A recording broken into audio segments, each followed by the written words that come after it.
നമസ്കാരം. ഇന്ന് നമ്മുടെ സംസാര വിഷയം വീട് വേണോ, അതേ ഫ്ലാറ്റ് വേണോ, അതേ നമ്മൾ വാടകയ്ക്ക് താമസിക്കണോ എന്നുള്ളതാണ് ഇന്നത്തെ നമ്മുടെ സംസാര വിഷയം. അപ്പോഴേ വീട് ആക്ച്വലി പറഞ്ഞാൽ പണ്ടൊക്കെ വീട് ഒരു അസറ്റാണ്. ഇപ്പോൾ വീട് അസറ്റ് അല്ല. ആക്ച്വലി നമ്മൾ കാറ് പോലെ അല്ലെങ്കിൽ നമ്മൾ ഒരു യൂട്ടൻസിൽ പോലെ നമ്മൾ ഉപയോഗിച്ചിട്ട് കളയാനുള്ള സാധനമായിട്ട് മാറിക്കൊണ്ടിരിക്കുകയാണ്. കാരണം ഇതിൻ്റെ ഫാഷൻ മാറും. ഒരു മാക്സിമം പോയാൽ ഒരു 15 കൊല്ലം അല്ലെങ്കിൽ 20 കൊല്ലം, അതിപ്പോഴത്തേക്കും ഇതിൻ്റെ മെയിൻ്റനൻസ് എല്ലാം കൂടി വരും. ഇപ്പോൾ സാധനങ്ങളെല്ലാം അങ്ങനെ 5 വർഷം 6 വർഷം കൊണ്ട് മെയിൻ്റനൻസ് എല്ലാം കൂടി വരും. ഒരു 30 വർഷം കഴിയുമ്പോൾ പിന്നെ അങ്ങനെ ഒരു സംഭവമേ നാട്ടിലെങ്ങും കാണില്ല. ഫ്ലാറ്റ് ആണെങ്കിലും വീടാണെങ്കിലും എല്ലാം. അപ്പോൾ അതൊരു നമ്മൾ യൂസ് ആൻഡ് ത്രോ എവേ എന്നുള്ള കണ്ടീഷനിലോട്ട് ഇത് മാറിക്കൊണ്ടിരിക്കുകയാണ്. അപ്പം ഈ ഫ്ലാറ്റ് ഒരു ഗുണം എന്തെന്ന് പറഞ്ഞാൽ ഫ്ലാറ്റിൽ പക്ഷേ ഫ്ലാറ്റ് ഇപ്പോഴൊക്കെ ഫ്ലാറ്റ് കെട്ടിയിട്ട് അത് നമുക്ക് കൈമാറിയതിന് ശേഷം ഇവർ പിന്നെ അതിൻ്റെ മെയിൻ്റനൻസ് ഒക്കെ നമ്മളാണ് നോക്കുന്നത്. അപ്പോൾ അത് പിന്നെ കുറച്ച് കഴിയുമ്പോൾ ഡിറ്റീരിയേറ്റ് വരും. അതുപോലെ ഫ്ലാറ്റിൽ താഴെ, അതായത് സ്ഥലത്തിൻ്റെ ഏരിയ കൂടുതലുള്ളതേ വാങ്ങിക്കാവും. 1 ഏക്കറെങ്കിലും മിനിമം ഉള്ള സ്ഥലത്തിലുള്ള ഫ്ലാറ്റേ വാങ്ങിക്കാം. പിന്നെ ഫ്ലാറ്റിൽ മുകളിലോട്ട് പോകും തോറും കൊതുക് കുറയും. ഓൾമോസ്റ്റ് കാണത്തില്ല, നല്ല വ്യൂ കാണും. അതുപോലെ തന്നെ ചൂട് കുറവായിരിക്കും. ഏറ്റവും മേളിലെ ഫ്ലാറ്റാണെങ്കിൽ ചൂട് കൂടുതലായിരിക്കും, തൊട്ട് താഴത്തെ ഫ്ലാറ്റാണെങ്കിൽ ചൂട് കുറവായിരിക്കും. പിന്നെ നല്ല വ്യൂ ആണ്. പിന്നെ സെക്യൂരിറ്റി വൈസ് നല്ലതാണ്. ആരും കയറി വരില്ല, പിരിവുകാരോ അങ്ങനെയൊന്നും കയറി വരില്ല, രാഷ്ട്രീയക്കാരോ ഒന്നും ഒരു കാര്യം കയറി വരില്ല. നമുക്കൊരു സെക്യൂരിറ്റി ഉണ്ട്. ഇപ്പോൾ എന്തെങ്കിലുമൊക്കെ ആവശ്യം വന്നു കഴിഞ്ഞാൽ കെയർടേക്കർ ഉടനെ തന്നെ ഏതെങ്കിലും വണ്ടിയോ ആംബുലൻസോ എന്തെങ്കിലുമൊക്കെ വിളിച്ചുകൊണ്ട് വരും. പിന്നെ കറണ്ട് പോകാതിരിക്കാൻ ജനറേറ്റർ കാണും. അങ്ങനത്തെ എല്ലാ സംവിധാനങ്ങളും കാണും. വെള്ളം പോകില്ല, കറണ്ട് പോകില്ല. പിന്നെ മൊത്തത്തിൽ നമുക്ക് കൂടുതൽ പിള്ളേരെയൊക്കെ ആക്കി പോകാനും എന്തെങ്കിലും നമുക്ക് കോസ്റ്റ്ലി ആയിട്ടുള്ള സാധനങ്ങളൊക്കെ ഫ്ലാറ്റിൽ വെച്ചിട്ട് പോകാനും ഒക്കെ നല്ലതാണ്. പക്ഷേ കോമൺ ആയിട്ട് നോക്കുമ്പോഴത്തേക്ക് എങ്ങനെയാണെന്ന് പറഞ്ഞാൽ വലിയ കോണ്ടാക്ട്സ് ഒന്നും ആരുമായിട്ട് കാണില്ല. പിന്നെ അതുപോലെ തന്നെ വേറെയൊക്കെ വരുന്നവർ വേറെ റെൻറ്റിനൊക്കെ വരുന്നവർ ചിലപ്പം നല്ല ആൾക്കാരായിരിക്കണമെന്നില്ല.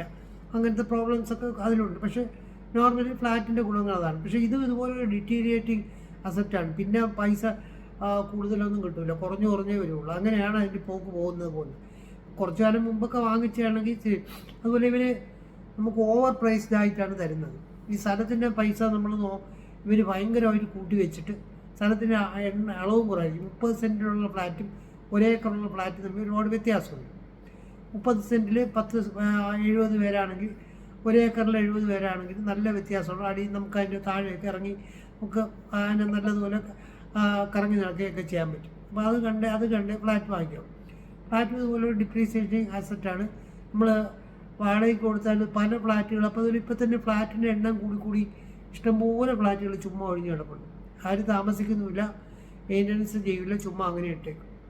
അപ്പോൾ ഇതൊക്കെയാണ് ഫ്ലാറ്റിൻ്റെ ഒരു പ്രശ്നം. പിന്നെ നല്ല അസോസിയേഷൻ ഒന്നും അല്ലെങ്കിൽ തീർന്ന് അടിപിടിയായി വഴക്കായി മെയിൻ്റനൻസിൻ്റെ പൈസ സ്ക്വയർ ഫീറ്റ് ആണോ അല്ലെന്നുണ്ടെങ്കിൽ കോമൺ ആയിട്ട് ഈക്വലായിട്ട് വേണം എന്നൊക്കെ പറഞ്ഞ് വലിയ പ്രശ്നങ്ങളാണ്. അതൊക്കെ വേറെ. പിന്നെ ചിലരൊന്നും പൈസ കൊടുക്കില്ല. അങ്ങനെയൊക്കെ കുറേ പ്രശ്നങ്ങളുണ്ട് ഫ്ലാറ്റിന്. കുറച്ച് കാലം ഉപയോഗിക്കാം.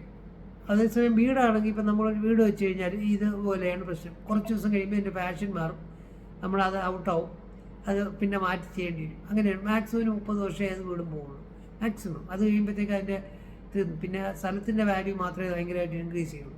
പിന്നെ അയലുമൊക്കെ കൊള്ളാത്തിടത്തൊക്കെ കൊണ്ടുവച്ച് കഴിഞ്ഞാൽ അതിൻ്റേതായ പ്രശ്നമുണ്ട്. വെള്ളക്കെട്ട് അല്ലെങ്കിൽ അങ്ങനത്തെ സ്ഥലങ്ങളിലൊക്കെ താമസിച്ചാലും ഇതുപോലത്തെ വലിയ പ്രശ്നമാണ്. എപ്പോഴും നനവും പോലെയും അങ്ങനെയൊക്കെ കാണും. പിന്നെ അതുപോലെ സെക്യൂരിറ്റി വൈസ് വളരെ കുറവാണ്. നമ്മൾ തന്നെ എല്ലാ സംവിധാനവും സെക്യൂരിറ്റീസ് ഉണ്ടാക്കണം, പിള്ളേരെ നോക്കാൻ, അങ്ങനെ എല്ലാത്തിനും വേണം. പിന്നെ ഈ കറണ്ട് ആണെങ്കിലും നമ്മൾ ജനറേറ്ററും അങ്ങനത്തെ സാധനങ്ങളൊക്കെ പ്രത്യേകം നമ്മൾ വയ്ക്കേണ്ടി വരും. അതൊക്കെ വളരെ പാടുള്ള കാര്യമാണ്. അതുപോലെ നല്ല വഴിയുള്ളതോ വെള്ളക്കെട്ടില്ലാത്ത സ്ഥലങ്ങളോ അങ്ങനത്തെ മലയിടിച്ചിലൊന്നും ഇല്ലാത്ത സ്ഥലങ്ങളൊക്കെ നോക്കി വേണം വീട് വയ്ക്കാനായിട്ട്.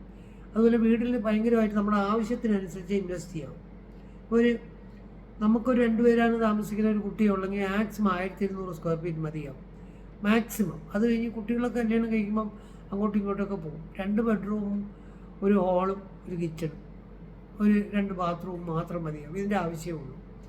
ഇതുപോലെ ഡിപ്രീസിയേഷൻ അസറ്റായിട്ട് തന്നെ കണക്ക് കൂട്ടണം. 10-12 വർഷം കഴിയുമ്പോൾ ഇത് അല്ലെങ്കിൽ 20 വർഷം കഴിയുമ്പോൾ ഇത് നമ്മൾ മാറ്റി പണിയേണ്ടി വരും. അകത്തെ എല്ലാ ഫർണിച്ചർ ഫിറ്റിങ്സും എല്ലാം പോകും. ഫർണിച്ചറുകളാണ്. അപ്പോൾ ഇതൊരു മീഡിയം പൈസ ഇറക്കി കഴിഞ്ഞാൽ അത് കളിക്കാവും.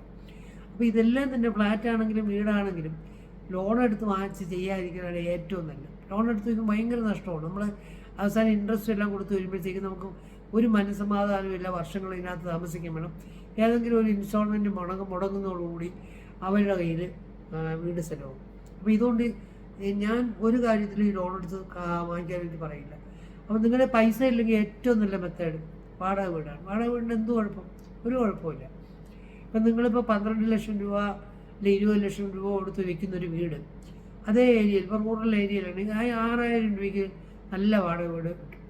നമ്മളതിൻ്റെ മെയിൻ്റനൻസ് കൊച്ചു മെയിൻ്റനൻസും എടുത്ത് വേറെ ശല്യമൊന്നും ചെയ്യാതെ പോകുമെങ്കിൽ അതിൽ എത്ര വർഷമാണോ താമസിക്കുക. അപ്പം നമുക്ക് യാതൊരു ബാധ്യതയില്ല. ഈ 6000 രൂപ കൊടുക്കുന്ന ബാധ്യതയുള്ളൂ. കൂടി പറഞ്ഞാൽ വർഷാവർഷം ഒരു 10% കൂട്ടി കൊടുത്താലും 10 വർഷം താമസിച്ചാൽ പോലും നമുക്ക് ഇതിൻ്റെ 10000 രൂപ ആവുള്ളൂ. അന്നത്തേക്ക് ഇതിൻ്റെ നമ്മളൊരു കെട്ടിടം കെട്ടിയെങ്കിൽ മിക്കവാറും അതിൻ്റെ ക്വാളിറ്റി തന്നെ അങ്ങ് പോകും. അതിൻ്റെ ഷേപ്പും എല്ലാം ഔട്ട് ഓഫ് ഫാഷനായി പോകും. അപ്പം പൈസ ഉണ്ടെങ്കിൽ പോലും പലരും ഇപ്പോൾ ബോംബെയിലൊക്കെ മാർവാടികൾ പലരും വാടക കെട്ടിടത്തിലാണ് താമസിക്കുന്നത്. കാരണം അവർ ആ പൈസ കൂടെ എടുത്തിട്ട് അതിൽ മുടക്കുന്ന രൂപ എടുത്തിട്ട് ബിസിനസ്സിൽ മുടക്കുകയാണ്. അപ്പോൾ അതിങ്ങനെ അവർക്ക് നല്ല വരുമാനം കിട്ടിക്കൊണ്ടിരിക്കുകയും ചെയ്യും. നല്ല കെട്ടിടത്തിലേ താമസിക്കാവും. പിന്നെ പൈസ എക്സസ് ഉള്ളവർ വെറുതെ വാങ്ങിച്ചിട്ട സാധാരണക്കാർക്ക് അല്ലെങ്കിൽ ആൾക്കാർക്ക് വാടകയ്ക്ക് കൊടുത്താൽ അത് നല്ലതാണ്. അതുപോലെ തന്നെ ഈ കടകളൊക്കെ ഇപ്പോൾ ഓവറായിട്ട് കടകൾ വന്നു കഴിഞ്ഞാൽ എല്ലാ കടക്കാരും നഷ്ടത്തിലോട്ട് പോകും. ഇപ്പം മേളിലത്തെ കേരളത്തിൽ തന്നെ എവിടെ ചെന്നാലും ഈ 2ാമത്തെ നിലയിലുള്ള കടകൾ ചുമ്മാ ഒഴിഞ്ഞു കിടപ്പുണ്ട്. ഒന്നും അവിടെ വർക്കൗട്ട് ആവില്ല. കാർ പാർക്കിംഗ് ഒന്നും ഇല്ലാത്തടത്ത് ഒട്ടും പോകില്ല. താഴത്തെ കടകൾ പിന്നെയും പോകും. അത് തന്നെ ഇഷ്ടംപോലെ ഗ്രൗണ്ട് ഫ്ലോറിലെ കടകൾ ഒഴിഞ്ഞു കിടപ്പുണ്ട്. അപ്പോൾ ഇതിൻ്റെ അളവിൻ്റെ എണ്ണം കൂടെ അപ്പം വാടകയ്ക്ക് നമ്മൾ വീട് താമസിക്കുന്നതിന് ഒരു കുഴപ്പമില്ല, നല്ലതാണ്. കാരണം നമുക്ക് പൈസ ഉണ്ടെങ്കിൽ അത് ഒരു ഇതായിട്ട് വേണമെന്നുണ്ടെങ്കിൽ എവിടെയെങ്കിലും ഒരു ചെറിയ 10 സെൻറ്റ് സ്ഥലം വാങ്ങിച്ചിട്ടിരുന്ന് പിന്നെ എപ്പോഴെങ്കിലും നമുക്ക് ആവശ്യമുണ്ടെങ്കിൽ അതിന് വീട് വയ്ക്കും. അപ്പോൾ ഈ പൈസ എടുത്ത് കടമെടുത്ത് കഴിഞ്ഞാൽ ഈ 10-15 വർഷം, ചിലപ്പോൾ 20 ലോങ് ടേം ലോണൊക്കെയാണ് തരുന്നത്. ഈ 20 വർഷവും നമ്മൾ ഈ പൈസ അടയ്ക്കണോ ടെൻഷൻ ഇരിക്കണം. ഇതിനകത്ത് എന്തെങ്കിലും നമുക്കൊരു അസുഖം വന്നു, അല്ലെങ്കിൽ അടയ്ക്കാൻ പറ്റാത്ത കണ്ടീഷൻ വന്നു, എന്തെങ്കിലും ഒരു ബിസിനസ്സിൽ അഡ്ലസ് വന്നു, നമ്മുടെ കാര്യം പോക്കാണ്. എല്ലാം ഡബിൾ ഡസ്സാവും. അപ്പം കഴിയുന്നത് കാരണം മറ്റേ നമ്മളിപ്പോൾ വാടക വീട് എടുത്തു കഴിഞ്ഞാൽ നമുക്ക് ഒരു റെസ്പോൺസിബിലിറ്റി ഇല്ല. ഈ പൈസ കൊടുക്കുന്നത് മാത്രമേ ഉള്ളൂ. മെയിൻ്റനൻസ്, ചെറിയ മെയിൻ്റനൻസ് ഒക്കെ നമുക്ക് ചുമ്മാ ചെയ്യാവുന്നേ ഉള്ളൂ. അതുപോലെ തന്നെ ഈ പറഞ്ഞ പോലെ ഇതിൻ്റെ പഴഞ്ചാനായി പോകുന്ന ഒന്നുമില്ല. ഒരു വാടക വീട് കുറച്ച് നേരം കഴിഞ്ഞ് പഴഞ്ചാനാകുന്ന അടുത്ത വീട്ടിലോട്ട് പോകണം. അപ്പം പൈസ വെറുതെ എക്സസ് ഇരിക്കുന്നവർ വീട് വയ്ക്കട്ടെ, അതിൽ വാടകയ്ക്ക് താമസിക്കേണ്ട യാതൊരു കുഴപ്പമില്ല. ഞാൻ ഈ നേരത്തെ മറുപടിയുള്ള കാര്യം പറഞ്ഞ പോലെ വാടകയ്ക്ക് താമസിക്കുന്നതിന് ഒരു പ്രോബ്ലം ഇല്ല. അപ്പം ഇതാണ് നേരത്തെ പോലെ ഒരു അസറ്റേ അല്ല. പലരും അതുപോലെ തന്നെ 3-4 ബെഡ്റൂമും എല്ലായിട്ടും എല്ലാ പിള്ളേരും ഇവിടെ കാണുമെന്നൊക്കെ പറഞ്ഞ് വെക്കുന്നതൊക്കെ ചുമ്മാണ്. കാരണം ഇവരെല്ലാം ഓരോ സ്ഥലങ്ങളിലോട്ട് പോകും. ഒരാളും അച്ഛനും അമ്മയും മാത്രം വയസ്സാകുമ്പോൾ ഇതിനകത്ത് കാണും. അവർക്ക് എന്തിനാണ് ഈ 4-5 ബെഡ്റൂം? അത് ആലോചിച്ച് നോക്കുക, എന്തുമാത്രം പൈസ അതിനകത്ത് ചുമ്മാ ഇൻവെസ്റ്റ് ചെയ്ത് നോക്കിക്കോളും. ഒരു 8-10 വർഷം കഴിയുമ്പോഴത്തേക്ക് ഇവരൊക്കെ ചിതറി 4 പാടും. അപ്പോൾ നമ്മൾ ചിന്തിക്കുക, ഫ്ലാറ്റ് ആണെങ്കിൽ ഇതേ പ്രശ്നം, നേരത്തെ പറഞ്ഞ പ്രശ്നങ്ങളെല്ലാം ഉണ്ട്. കോമൺ മെയിൻ്റനൻസിൽ തർക്കം വരും. അതുപോലെ തന്നെ അതിൻ്റെ കൺസ്ട്രക്ഷൻ വൈസും കൊള്ളൂല്ലെങ്കിൽ ഒട്ടും കൊള്ളില്ല. അതുപോലെ തന്നെ 10-30 സെൻറ്റ് സ്ഥലത്തിൽ 70 ബിൽഡിംഗ് എന്നൊക്കെ പറഞ്ഞ് 70 ഫ്ലാറ്റ് എന്നൊക്കെ പറഞ്ഞു കഴിഞ്ഞാൽ അതിന് അടിയിൽ ഇറങ്ങി നിൽക്കാൻ പോലുമില്ല. അത്ര കൺജസ്റ്റ് ആയിരിക്കും. മെയിൻ റോഡ് സൈഡിൽ നിൽക്കുന്ന ഫ്ലാറ്റുകളും കൊള്ളില്ല. പൊടിയും ശബ്ദവും ഭയങ്കരമാണ്. തൊട്ടടുത്ത് വീടും അതുപോലെ തന്നെ വീട് വയ്ക്കുന്നെങ്കിൽ വീട് റോഡ് സൈഡിൽ കൊള്ളയില്ല. 1-2 വീട് അകത്തോട്ട് കയറി താമസിക്കുകയാണ് എപ്പോഴും ആരോഗ്യത്തിന് നല്ലത്. അപ്പം പൈസ ഉണ്ടെങ്കിൽ വീട് വയ്ക്കുന്നതിന് കുഴപ്പം. കൈ റെഡി ക്യാഷ് നിങ്ങളുടെ ഇരിപ്പുണ്ട്, അല്ലെങ്കിൽ അതിനൊരു വരുമാനം, അല്ലെങ്കിൽ വേറെ എന്തെങ്കിലും ഒരു വസ്തു വിറ്റ പൈസ ഇരിപ്പുണ്ട്, ഒരു വീട് വെച്ചുകൊണ്ടെങ്കിൽ നിങ്ങൾക്ക് സെക്യൂറായിട്ട് താമസിക്കാം. അതും വലിയ വീടൊന്നുമില്ല, നമ്മുടെ ചെറിയൊരു വീടാണ് എപ്പോഴും നല്ലത്. നമുക്ക് അതിനകത്ത് പക്ഷേ നല്ല രീതിയിൽ നിങ്ങളെല്ലാം അറേഞ്ച്മെൻറ്റ് ചെയ്യും. എല്ലാ രീതിയിൽ എല്ലാം നല്ല ഏറ്റവും മോസ്റ്റ് മോഡേണായിട്ട്, എന്നാൽ എക്സ്പെൻസീവ് അല്ല, നല്ല ഭംഗിയാക്കി നോക്കി ചെറിയൊരു പൂന്തോട്ടം പോലെയും, അല്ലെങ്കിൽ അകത്തെ സാധനങ്ങളൊക്കെ നല്ല മോഡേൺ ടൈപ്പിൽ നമുക്കിപ്പോൾ കുറേ ഇപ്പം നമ്മുടെ ഈ ബാംഗ്ലൂരൊക്കെ ഉള്ള കുറേ ഇതുണ്ട്. അതുപോലത്തെ നല്ല സാധനങ്ങൾ, രസമുള്ള സാധനങ്ങൾ അതിനകത്ത് വാങ്ങിച്ചിട്ട് നല്ല വൃത്തിയായിട്ട് താമസിക്കണം, നല്ല ക്ലീൻ ആൻഡ് നീറ്റായിട്ട് താമസിക്കണം. ചെറിയ വീട് വയ്ക്കുമ്പോഴും ഇതുപോലെ തറയും അതുപോലെ തന്നെ റൂംസൊക്കെ വല്ല പൊക്കത്തിനുള്ളതായിരിക്കണം എപ്പോഴും. അത് ഒരുപാട് കാലം അതിൻ്റെ ഭംഗി ലാസ്യം. വലിയ ജനലുകൾ, വലിയ കഥകൾ, ബെഡ്റൂമും ബാത്റൂമും വലുതായിരിക്കണം. അങ്ങനെ 2 വലിയ ബാത്റൂമും 2 വലിയ ബെഡ്റൂമും, ഒരു ഹാളും, ഒരു കിച്ചണും, ഇത്രയും മതിയാവും സുഖമായിട്ട് താമസിക്കുക. അതിൽ കൂടെ ഒന്നും വെക്കേണ്ട ആവശ്യമില്ല. കാരണം ഇത് എന്തൊക്കെ ചെയ്താലും ഇത് കുറച്ച് കഴിയുമ്പം ഫാഷൻ ഔട്ടാവും, പിന്നെ നമുക്കത് ഈ വെറും ഡെഡ് അസറ്റായിട്ട് മാറും. അപ്പം അതുപോലെ ഈ പൈസ കയ്യിൽ ഇരിപ്പുണ്ടെങ്കിൽ മാത്രമേ ഇതിന് ഇറങ്ങാവൂ, അല്ലെങ്കിൽ വാടക വീടാണ് നല്ലത്. നിങ്ങൾക്ക് ഇഷ്ടം പോലെ വാടക ഫ്ലാറ്റ് ഇപ്പം തന്നെ 70-75 ലക്ഷം രൂപ കൊടുത്ത് വാങ്ങിക്കുന്ന പോലെ ആ സെയിം ഫ്ലാറ്റ്, ഫർണിഷ്ഡ് ആയിട്ടുള്ള ഫ്ലാറ്റ് തന്നെ നിങ്ങൾക്ക് 18,000 രൂപ അല്ലെങ്കിൽ 15,000 രൂപയ്ക്ക് വരെ തിരുവനന്തപുരത്ത് കിട്ടും. അങ്ങോട്ടും ഇങ്ങോട്ടും മാറിയാണെങ്കിൽ 12,000 രൂപയ്ക്ക് വരെ കിട്ടും. ഈ 75 ലക്ഷം രൂപ മുടക്കിയിട്ട് ഇത് വാങ്ങിക്കുന്നതാണോ, 12,000 രൂപ വാടക അല്ല 75 ലക്ഷം ലോൺ എടുത്ത് വാങ്ങിക്കുന്നതാണോ, 12,000 രൂപ നമ്മൾ വാടക കൊടുക്കുന്നതാണോ ലാഭം, അല്ലെങ്കിൽ പോയിട്ട് 18 രൂപ വാടക കൊടുക്കുന്നതാണോ ലാഭം? അപ്പോൾ ഇതാണ് സംഭവം. പിന്നെ നമുക്ക് എന്തെങ്കിലും ഇപ്പോൾ പറഞ്ഞ പോലെ പലരും ചോദിക്കും, നമുക്കൊരു സ്വന്തമായിട്ടത് സ്വന്തം എന്ന് പറഞ്ഞാൽ സാധനം ഇതെല്ലാം നമ്മുടെ സ്വന്തം തന്നെയാണ്. നമ്മൾ പൈസ കൊടുത്ത് താമസിക്കുന്നത് നമ്മുടെ സ്വന്തം തന്നെയാണ്, ഒരു വർഷത്തെ കരാറാണ്. അപ്പം ഇതുപോലെ ഒരു സെക്യൂരിറ്റി വൈസ് വേണമെങ്കിൽ ഇപ്പോൾ പറഞ്ഞ പോലെ ഒരു 10 സെൻറ്റ് എവിടെയെങ്കിലും വാങ്ങിച്ചിട്ടുന്ന ഒരു ചെറിയ വീടും വെച്ച്, അത് കുഞ്ഞു വീട്, അതുപോലെ ഒരു ചെറിയൊരു വീട് എവിടെ വെച്ചിരുന്നാൽ അത് നല്ലതാണ്. പക്ഷേ സ്ഥലം വാങ്ങിക്കുമ്പോൾ ഈ പറഞ്ഞ പോലെ നല്ല സ്ഥലത്ത് നോക്കുകയാണോ വാങ്ങിക്കുക, അയലുമൊക്കെ നോക്കണം, കാലാവസ്ഥ നോക്കണം, ഭംഗി നോക്കണം, ചുറ്റുപാടുള്ള ഭംഗി നോക്കണം, വെള്ളം കയറുമെന്ന് നോക്കണം, മലയിടിഞ്ഞ് വീഴുമെന്ന് നോക്കണം. ഇതുപോലത്തെ സാധനങ്ങളൊക്കെ നോക്കിയിട്ട് വീടുകളും വാങ്ങിക്കാം. വയലിലൊക്കെ വാങ്ങിച്ച ചളമാണ്, എപ്പോഴും വെള്ളം കിട്ടൂല, വെള്ളം ചീത്തയായിരിക്കും, എപ്പോഴും ക്ലോസറ്റിന് ക്ലോഗിങ് വരും, കാരണം വെള്ളം കെട്ടുള്ളതുകൊണ്ട് അങ്ങനെ കുറേ പ്രശ്നങ്ങളുണ്ട്. പിന്നെ അതുപോലെ തന്നെ നമ്മുടെ ഈ സീവേജ് ഡ്രെയിനേജ് സിസ്റ്റം ഉള്ളിടത്ത് വാങ്ങിച്ചാൽ നല്ലതാണ്. അപ്പോൾ അതെല്ലാം ശ്രദ്ധിച്ച് കാറും കയറുമെങ്കിൽ തന്നെ നമുക്കൊരു ഫംഗ്ഷനൊക്കെ ആൾക്കാർ വന്നു കഴിഞ്ഞാൽ 10 പേര് അല്ലെങ്കിൽ 20 കാറിടാനുള്ള സൗകര്യം റോഡ് സൈഡിലോ അല്ലെങ്കിൽ ഇപ്പുറത്തെ സൈഡിലോ കൊണ്ടുപോകുന്നൊക്കെ നോക്കിയിട്ടൊക്കെ വീട്ടിലോട്ട് പോകാം. വളരെ ഇടുങ്ങിയ സ്ഥലത്തൊക്കെ വാങ്ങിച്ചു കഴിഞ്ഞാൽ നമുക്ക് എന്തെങ്കിലും ഒരു ആവശ്യം വരുമ്പം വലിയ പ്രശ്നമാണ്. അപ്പം നമ്മൾ ഇത്രയും ഹാർഡ് ഏൺ മണി ഇൻവെസ്റ്റ് ചെയ്യും, ഇതൊക്കെ വേണം നോക്കാനായിട്ട്. ചാടിക്കയറി ഒരു വീടും സ്ഥലവും വാങ്ങിക്കുകയോ അല്ലെന്നുണ്ടെങ്കിൽ ഈ പറഞ്ഞ പോലെ ഒരു ഫ്ലാറ്റ് വാങ്ങിക്കുകയോ ഒന്നും ചെയ്ത് പിന്നെ അതുപോലെ നമുക്കിപ്പം നോർമലി നമ്മുടെ കയ്യിൽ ഇപ്പം തന്നെ 75 ലക്ഷം രൂപ നമ്മൾ ബാങ്കിൽ കൊണ്ടിട്ടാൽ 10% ഒന്ന് കൂട്ടിയാൽ തന്നെ 7 ലക്ഷം രൂപ വർഷം കിട്ടും. അപ്പോൾ 8% കൂട്ടിയാൽ തന്നെ നമുക്ക് 6 ലക്ഷം രൂപ വരെ അടുപ്പിച്ച് കിട്ടും. മാസം നോക്കിക്കഴിഞ്ഞാൽ എത്ര വരുന്നു, അപ്പം നിങ്ങൾക്കൊന്ന് കാൽക്കുലേറ്റ് ചെയ്യാന്നുള്ളൂ. അപ്പോൾ ഇതുപോലെ ഈ ഫർണിച്ചറുകളാണെങ്കിലും എല്ലാം വീട്ടിലൊക്കെ ഇടുമ്പോൾ വളരെ ലൈറ്റ് വെയിറ്റുള്ള, മാറ്റാൻ പറ്റുന്ന എന്നാൽ ഭംഗിയുള്ളത് നോക്കി കളക്ട് ചെയ്ത് വേണം ഇടാൻ. എല്ലാം അതിൻ്റെ ഡിസൈനിലൊക്കെയാണ് ഏറ്റവും കാര്യം.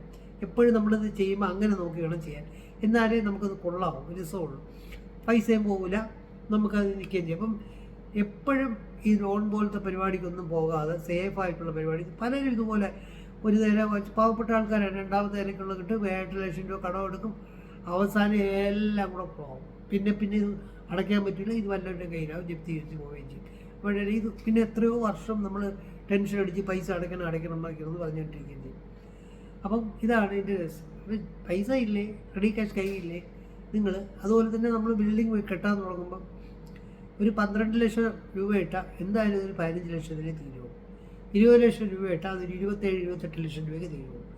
റെഡിമെയ്ഡായിട്ട് ചെയ്ത് കെട്ടുന്ന കെട്ടിടങ്ങളുണ്ട്.